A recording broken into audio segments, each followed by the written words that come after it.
রোজা রাখা অবস্থায় কি গুপ্তাঙ্গের লোম পরিষ্কার করা যাবে? উত্তর, রোজা অবস্থায় ঘুমের মধ্যে স্বপ্নে কিছু খেতে দেখলে কি রোজার কোনো সমস্যা হয় কিনা? রোজা অবস্থায় স্বপ্নদোষ হলে কি রোজা নষ্ট হয়ে যায়? এরপরে প্রশ্ন হলো, রোজা অবস্থায় যদি হস্তমৈথুন করে তাহলে রোজা ভেঙে যাবে কিনা।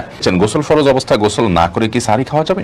রমজান মাসে প্রতি সেকেন্ডে মুখে থুতু আসে, এখন আমার কি করা উচিত? রোজা রেখে ভুলে খেয়ে ফেললে বা স্বপ্নে খেতে দেখলে কি রোজার কোনো সমস্যা হয়? গোসল ফরজ অবস্থায় গোসল না করে কি সাহরি খাওয়া যাবে? রোজা অবস্থায় টুথপেস্ট দিয়ে ব্রাশ করা যাবে কিনা? রোজা রেখে ধূমপান করা যাবে কিনা? অনেকে বলে থাকেন যে রোজা রাখা অবস্থায় সিগারেট খেলে রোজার কোনো ক্ষতি হয় নাকি। সঠিক সাহারিতে আজান চলাকালীন সময় কি পানি পান করা যাবে? সাহারি না করলে কি রোজা হবে? রোজা অবস্থায় ঘুমের মধ্যে স্বপ্নে কিছু খেতে দেখলে কি রোজার কোনো সমস্যা হয় কিনা?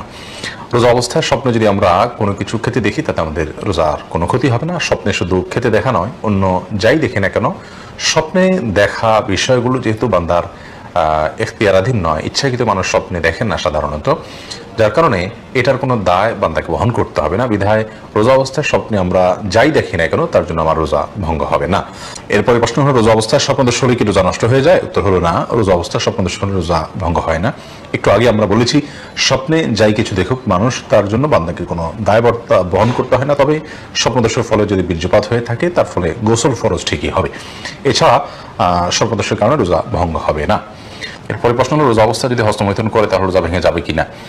ভেঙে গেলে যদি সাথে সাথে ফরজ গোসল করে পুনরায় রোজার নিয়ত করে তাহলে কি রোজা হবে না? এর ফলে রোজা আর জোড়া লাগবে না। হস্তমৈথুন করে বীর্যপাত যদি কেউ করে তার ফলে রোজা ভেঙে যাবে।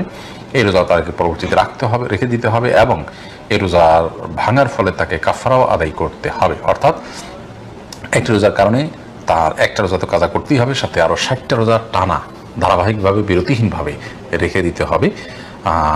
এটি তার জন্য একরকম শাস্তি এবং এটি জঘন্য অপরাধ বটে। যার কারণে আল্লাহ মাফ করুক, এ ধরনের অপরাধ থেকে আল্লাহ তাআলা হেফাজত করুন এবং এই ধরনের অপরাধ থেকে আমাদেরকে বেঁচে থাকার মতো এবারে শক্তি তাকওয়া আল্লাহ তাআলা আমাদেরকে দান করুন। রোজা রাখা অবস্থায় কি গুপ্তাঙ্গের লোম পরিষ্কার করা যাবে? উত্তর হলো করা যাবে, কোনো অসুবিধা নাই। এর ফলে রোজার বা সিয়ামের কোনো ক্ষতি হবে না। হাকিম হাসান আপনি লিখেছেন, গোসল ফরজ অবস্থায় গোসল না করে কি সাহরি খাওয়া যাবে? যদি কারোর গোসল ফরজ হয় তাহলে গোসল ফরজ অবস্থায় যদি আপনি সাহরি খেয়ে নেন এই কারণে যে এখন গোসল করতে গেলে সাহরি খাওয়ার সময় আর থাকবে না, অথবা যে কারণেই হোক না কেন যে আমি পরে গোসল করব, তাহলে তার ফলেও সিয়াম হয়ে যাবে, কোনো অসুবিধা নেই। তবে অবশ্যই ফজরের সালাত আদায়ের প্রয়োজনে ফজরের সালাতের আগে আপনাকে ফরজ গোসল করতে হবে।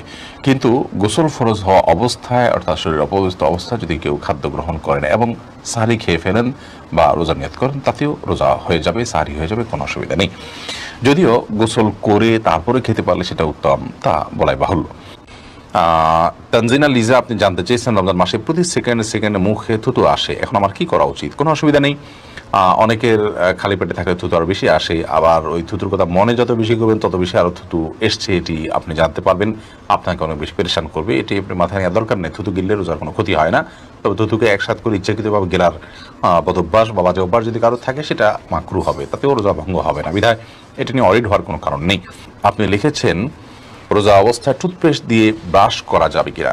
টুথপেস্ট বা মাজন ইত্যাদি দিয়ে, পাউডার ইত্যাদি দিয়ে দাঁত ব্রাশ করা যাবে কিনা এ বিষয়ে আমাদের দেশের ওলামায়ে কেরাম বলে থাকেন এটি মাকরুহ এবং অপছন্দনীয়। রোজা হয়ে যাবে, কিন্তু একান্ত প্রয়োজন ছাড়া আপনি এটি মুখে ব্যবহার করার ফলে আপনার থুতুর সাথে অপ্রয়োজনে কিছু জিনিস আপনার পেটে যাচ্ছে, সেটা পরিমাণে কম হলেও এই জন্য এটা আপনার জন্য অনুচিত এবং মাকরুহ। সাহরি খাওয়ার সাথে সাথে আপনি ফজরের আগে ব্রাশ করে ফেলবেন, এরপর দিনের বেলা আপনি মেসওয়াক করবেন কিংবা খালি ব্রাশ দিয়ে আপনি দাঁত ঘষবেন বা পরিষ্কার করবেন।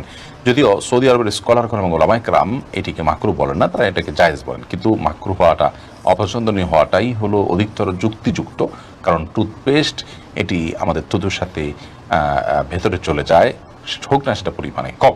তো এটিতে একান্ত প্রয়োজন নাই, যার কারণে আপনি সাহরির আগে আপনি টুথপেস্ট দিয়ে ব্রাশ করেন, পরবর্তীতে খালি ব্রাশ কিংবা মেসওয়াকের অভ্যাস গড়ে তোলেন। যদি দিনের বেলা আপনি খাদ্য গ্রহণ করছেন না, বিধায় এটা নিয়ে খুব বেশি পেরেশান থাকারও কোনো কারণ নেই। মিলন হোসেন আপনি লিখেছেন, রোজা রেখে ধূমপান করা যাবে কিনা? অনেকে বলে থাকেন যে রোজা রাখা অবস্থায় সিগারেট খেলে রোজার কোনো ক্ষতি হয় না, এটা কি সঠিক? এটা কোনো মানুষ বলে, আমি তো এই প্রথম শুনলাম। যাই হোক, কেউ যদি বলে থাকেন সেটি নেহায়াতি ভুল। ধূমপান করলেও তার ফলে রোজা ভঙ্গ হবে, কারণ এটা পান ধোঁয়াগুলো মানুষের ভেতরে প্রবেশ করে, বিধায় এটি রোজা ভঙ্গের কারণ। রোজা অবস্থায় ধূমপান করা জায়েজ না, যদিও রোজা রাখা অবস্থার বাইরেও ধূমপান করা জায়েজ নাই। রোজা অবস্থায় ধূমপান করলে সেটি গুনাহও হবে, আবার রোজা ভঙ্গের কারণ হবে। যদিও সন্ধ্যার পরে কেউ ধূমপান করলে গুনাহ হবে, বাট রোজা ভঙ্গের বিষয়টি সেখানে থাকছে না। আপনি লিখেছেন, রোজা রেখে ভুলে খেয়ে ফেললে বা স্বপ্নে খেতে দেখলে কি রোজার কোনো সমস্যা হয়? রোজা রেখে যদি ভুলে খেয়ে ফেলেন কিংবা স্বপ্নে আপনি খেতে দেখেন, তাতে রোজার কোনো অসুবিধা নেই। ভুলে খেলে রোজা তো কোনো অসুবিধা হবেই না, এ বিষয়ে সুস্পষ্টভাবে নবী করিম সাল্লাল্লাহু আলাইহি ওয়াসাল্লাম থেকে হাদিস বর্ণিত হয়েছে। তিনি বলেছেন যে আমার উম্মত ভুলে কোনো কিছু করলে সেটি লিপিবদ্ধ করা হয় না। কোরআন কারীমে আল্লাহ তাআলা আমাদেরকে দোয়া শিখিয়ে দিয়েছেন, রব্বানা লা তুআখিযনা ইন নাসিনা, হে আল্লাহ আমরা যদি ভুলে যাই তার এটার জন্য আপনি পাকড়াও করবেন না। এবং এই দোয়াটি মঞ্জুর করা হয়েছে, যার কারণে রোজা অবস্থায় কেউ যদি ভুলে খান, ধরুন তার রোজা আছে এটা তার মনে নাই, রমজানের শুরুর দিকে এই সমস্যাগুলো হয় সাধারণত, প্রথম রোজা দ্বিতীয় রোজার দিকে, যে আমি অন্যান্য দিনের বেলা খেয়ে অভ্যস্ত, এখনও খেয়ে ফেললাম পানি বাদাম বা অন্য কোনো কিছু, তো এর ফলে রোজা ভঙ্গ হবে না, যেহেতু আমার মনে ছিল না যে আমি রোজাদার। যখন মনে হয়েছে সঙ্গে সঙ্গে খাবার বন্ধ করতে হবে, যদি মুখে খাবার থাকে এটা ফেলে দিতে হবে। আর যদি অন্য কেউ রোজা অবস্থায় খাচ্ছে আপনি দেখতে পান, তিনি ভুলে গেছেন সেজন্য খাচ্ছেন, তাহলে সেক্ষেত্রে আপনি তাকে সাধারণভাবে তাকে বাধা দিবেন, যদি তিনি ক্ষুধার্ত হন তাকে খেতে দিবেন, বাধা দিবেন না, যাতে করে তিনি এই সুযোগটা গ্রহণ করতে পারেন। আর স্বাভাবিক অবস্থায় মানুষ রোজা রেখে ভুলে যদি খেয়ে ফেলে তাহলে তার কোনো অসুবিধা নেই, ক্ষুধার্ত থাকুন অথবা সাধারণ অবস্থায় স্বাভাবিক অবস্থায় থাকুন না কেন।